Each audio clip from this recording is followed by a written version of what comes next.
Oi, pessoal, meu nome é Tayana, sou professora de ciências e hoje nós vamos falar um pouquinho sobre o bioma Pantanal. O bioma Pantanal, ou melhor, o Pantanal, é uma das áreas, uma das maiores áreas alagadas ou alagáveis do mundo. É o maior pântano existente no mundo. E ele é um bioma extremamente rico em relação à biodiversidade, ou seja, variedade de plantas e animais existentes no local. Apesar de nós termos um Brasil gigante, né, nós temos uma grande extensão territorial comparada a outros países, o bioma Pantanal é um dos menores biomas existentes aqui no Brasil. O bioma Pantanal ele pertence a dois estados, o Mato Grosso e o Mato Grosso do Sul.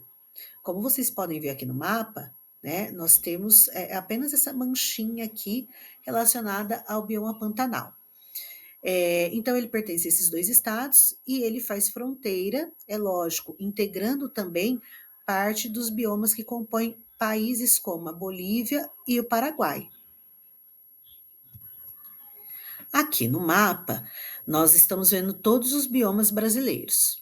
Bioma Amazônia, bioma Caatinga, bioma Cerrado, bioma Mata Atlântica, aqui embaixo o bioma Pampa e aqui do ladinho o bioma Pantanal. Eu até circulei aqui de vermelho, coloquei umas flechinhas para vocês poderem fazer a comparação em relação aos demais biomas, né? Como eu falei para vocês, é um dos menores biomas, é o menor bioma brasileiro.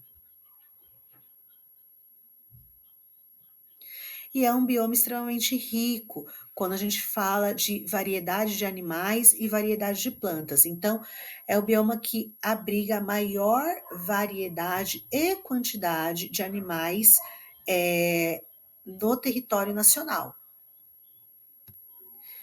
E é um dos biomas onde existe um interesse, um grande interesse na questão da preservação desses seres, tá? Então, nós temos organizações governamentais e não governamentais que atuam diariamente tentando preservar esse bioma em relação às atividades humanas, principalmente de exploração. O bioma Pantanal, ele não é um bioma isolado, né? Ele integra, né, ou ele interage com outros biomas, como é o caso do Cerrado e da Caatinga, principalmente. Ou seja, existem regiões ali que a gente vai encontrar vegetações típicas do Cerrado ou típicas da Caatinga. Além dele fazer a integração com esses dois biomas, Cerrado e Caatinga, ele também vai apresentar algumas características que são típicas das florestas tropicais.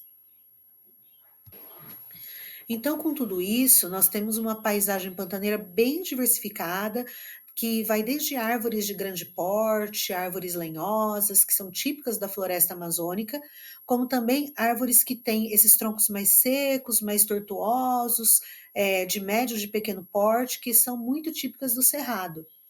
As margens dos rios do Pantanal, elas também têm uma grande mata ciliar, que é a vegetação que protege essas margens contra o assoreamento.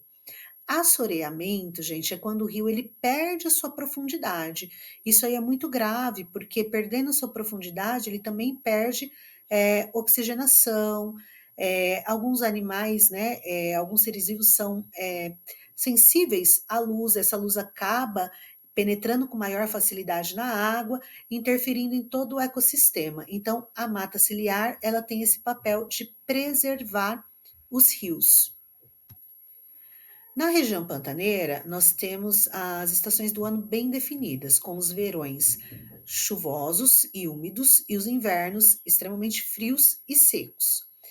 O que movimenta grande parte da economia da região pantaneira é a produção de gado, por exemplo, tá? Por isso que a gente falou sobre a questão da exploração do local, né? E a importância da preservação, porque para produzir gado, eles desmatam, constroem os campos, né? Onde a pastagem, onde esse gado vai estar, e aí a gente perde a biodiversidade vegetal e os espaços onde os animais também poderiam estar se reproduzindo, tá? Então, a economia local, geralmente, ela é movida pela produção de gado, mas também existem as atividades pesqueiras e o turismo pantaneiro. Em relação à curiosidade, o Pantanal ele tem aí aproximadamente 250 mil quilômetros quadrados, dos quais 150 mil quilômetros quadrados ficam no Brasil e pertencem aos estados do Mato Grosso e Mato Grosso do Sul. O Pantanal ele abriga 10 milhões de jacarés, é uma das maiores populações de jacarés do mundo.